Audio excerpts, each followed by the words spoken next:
नमस्कार, मी Sarita Rathod. The news प्लसच्या बातमीपत्रात आपलं स्वागत. सुरुवातीला एक नजर ठळक घडामोडीवर. लादेननं केवळ दहशतवादीच नाही तर आर्थिक हल्लाही केलाय. लेखिका अपूर्वा जोशी यांचं प्रतिपादन. वारकऱ्यांच्या पाणी बाटलीसाठी 1.25 कोटीची काढली निविदा. जिल्हाधिकारी कुमार आशीर्वाद यांची माहिती. पालखी सोहळ्यात जिल्हाधिकारी दिलीप स्वामी यांचा सपत्नीक सहभाग. फुगडी खेळत साजरा केला आनंद. आणि द न्यूज प्लसचे संचालक उमाकांत चौंडे यांच्या विदेशवारी सोलापुरीमध्ये पाहूया स्वित्झर्लंडमधलं खेडेगाव.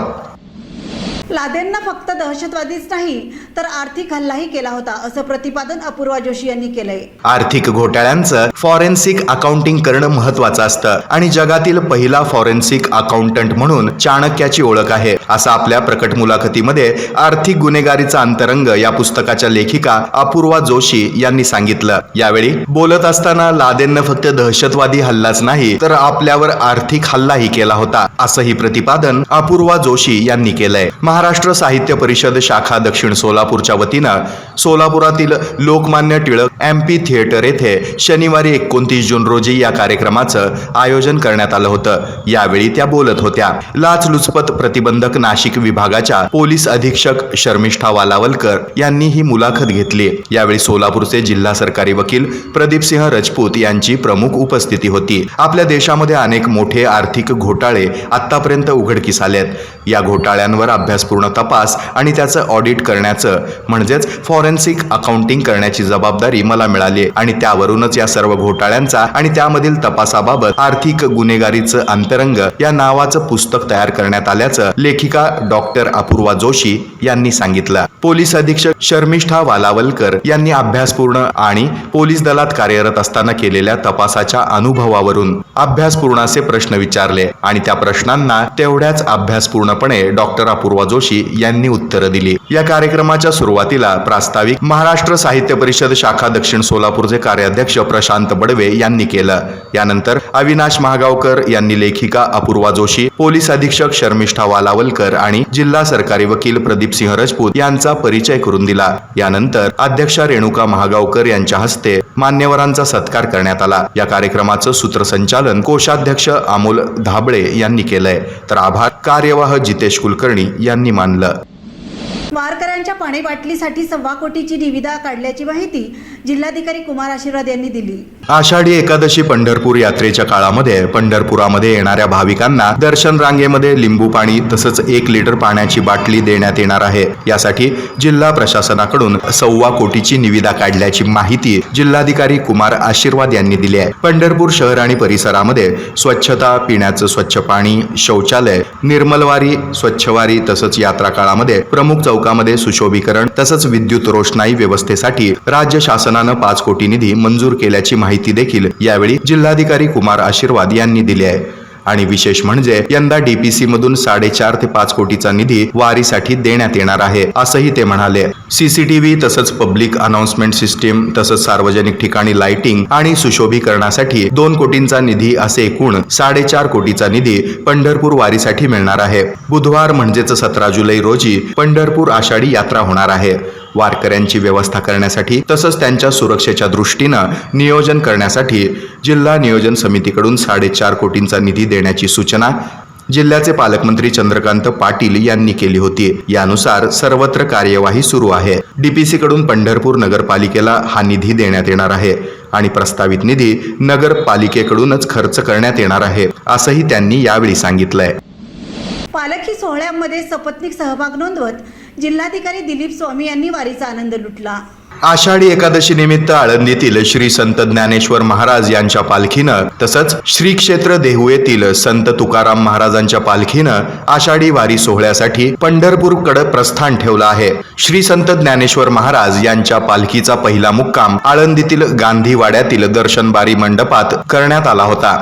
श्री संत ज्ञानेश्वर महाराज यांच्या जन्मभूमी आपेगाव येथे पालखीचं प्रस्थान झाल्यावेळी छत्रपती संभाजीनगरचे जिल्हाधिकारी दिलीप स्वामी आणि त्यांच्या पत्नी करुणा स्वामी हे दोघेही या पालखी सोहळ्यामध्ये सहभागी झाले. दोघांनीही वारकरी वेशामध्ये श्री संत ज्ञानेश्वर महाराज पालखीमध्ये आपली सेवा बजावली. गळ्यात टाळ घेऊन त्यांनी टाळ वाजवला. दोघेही हरिनामामध्ये दंग झाले. तसंच वारकऱ्यांच्या आग्रहाखातर जिल्हाधिकारी दिलीप स्वामी यांनी मनसोक्त फुगडी खेळत पांडुरंगाविषयी असणारी आपली भावना भक्ती व्यक्त केली. आषाढी एकादशी ही अध्यात्माची एक वेगळीच पर्वणी सर्व वारकरी बांधवांसाठी असते. हा सोहळा अगदी नयनरम्य असा आहे. तो कायम मनात साठून राहावा यासाठी या पालखी सोहळ्यामध्ये सहभागी झालो आणि धन्य झालो अशा भावना जिल्हाधिकारी दिलीप स्वामी यांनी व्यक्त केल्या. भरधाव वेगाने येणाऱ्या कारच्या धडकेमध्ये पादचारी ठार झाल्याची घटना दक्षिण सोलापूर तालुक्यातील वळसंग येथे घडली आहे.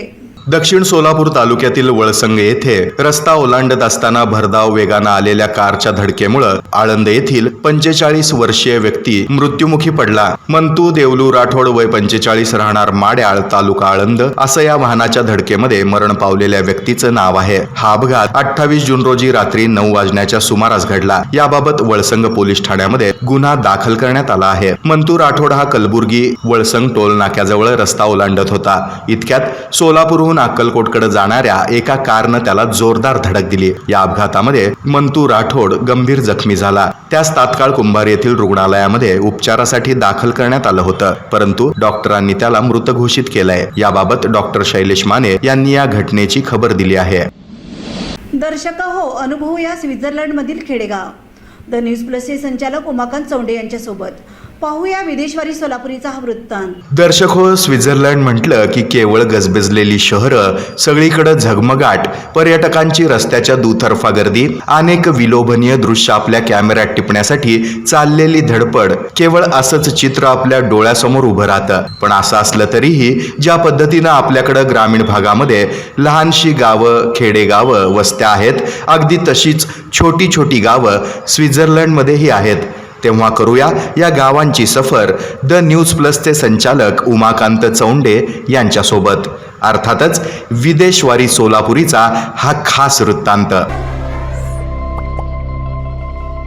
पळती झाडे पाहूया, मामाच्या गावाला जाऊया. होय, गावाला जाऊया, पण स्वित्झर्लंड मधल्या गावाला जाऊया. पाहूया तिथलं गाव कसं आहे, तिथलं खेडेगाव कसं आहे. मला देखील खूप उत्सुकता आहे. या शहरातल्या, सुंदर शहरातल्या जवळच असलेल्या खेडेगावात काय परिस्थिती आहे, पाहू ते खेडेगाव कसं आहे.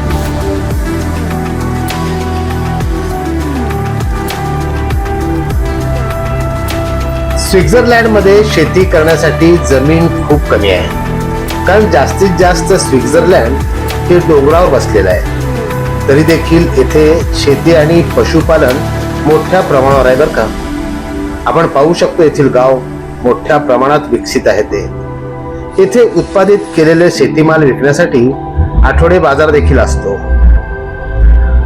असल्या छान टुमदार खेडेगावात राहणं खरं तर मला एक देणगीच वाटते. कुठल्याही अँगल मधून हे खेडेगाव वाटतं सांगा बघू. हा, रस्ते आणि घरावरून तेवढं वाटतं थोडं. इथेही झेब्रा क्रॉस आहे, पार्किंग स्लॉट आहेत आणि सगळ्यात महत्वाचं म्हणजे येथील टुमदार आणि सुंदर, अहो अति सुंदर घरे. मी ज्या खेडेगावात गेलो त्याचं नाव आहे हर्मान्स. येथील लोकसंख्या आहे फक्त 1062. होय, आणि जिनेवा पासून म्हणजे स्वित्झर्लंड पासून हे फक्त 26 किलोमीटर अंतरावर आहे. हर्मन्स नदीच्या काठावर वसलेलं हे टुमदार गाव असल्यामुळे याला हर्मन्स हेच नाव प्राप्त झालंय. या नदीचं वैशिष्ट्य असं की ही फ्रान्स आणि स्वित्झर्लंड मधील एक सामायिक नदी आहे. आणखी एक आश्चर्य म्हणजे या स्वित्झर्लंडच्या गावापासून केवळ 1220 फुटावर फ्रान्स देशाची सीमारेषा आहे. होय, पण इकडून तिकडे जायला किंवा इकडून इकडे यायला कोणाचीही पाबंदी मात्र नाही. येथील टुमदार घरं आणि तीही फुलांनी सजवलेली, जणू प्रत्येक घर म्हणत असतं वेलकम वेलकम, या या. येथील गेट असो, अंगण असो, खिडक्या असो, अगदी फुलांनी बहरलेल्या. असं हे खेडेगाव असतं असं मी स्वप्नातही विचार करू शकत नव्हतो, पण ते प्रत्यक्षात मला दिसतंय. अर्थात आपल्या गावाची तुलना मी इथे नक्कीच करणार नाही. आपलं गाव भारी गड्या, हो, तरी पण थोडी खंत आहेच की.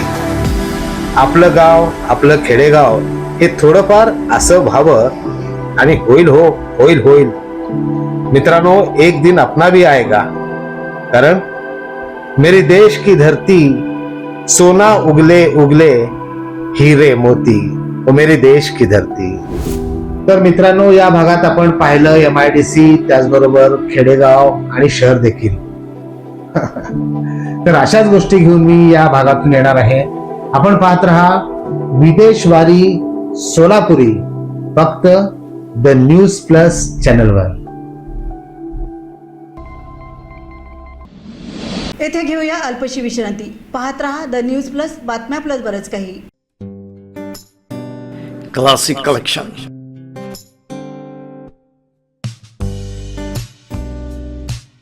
We have exclusive collection of linen, cotton, khadi, suit and sherwani material.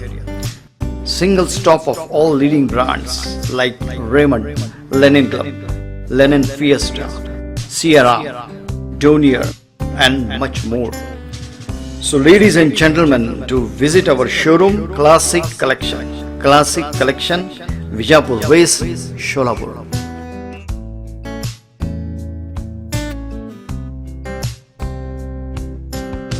अभिनंदन बॅग सेंटर मध्ये आता विविध प्रकारच्या स्कूल बॅग्स उपलब्ध.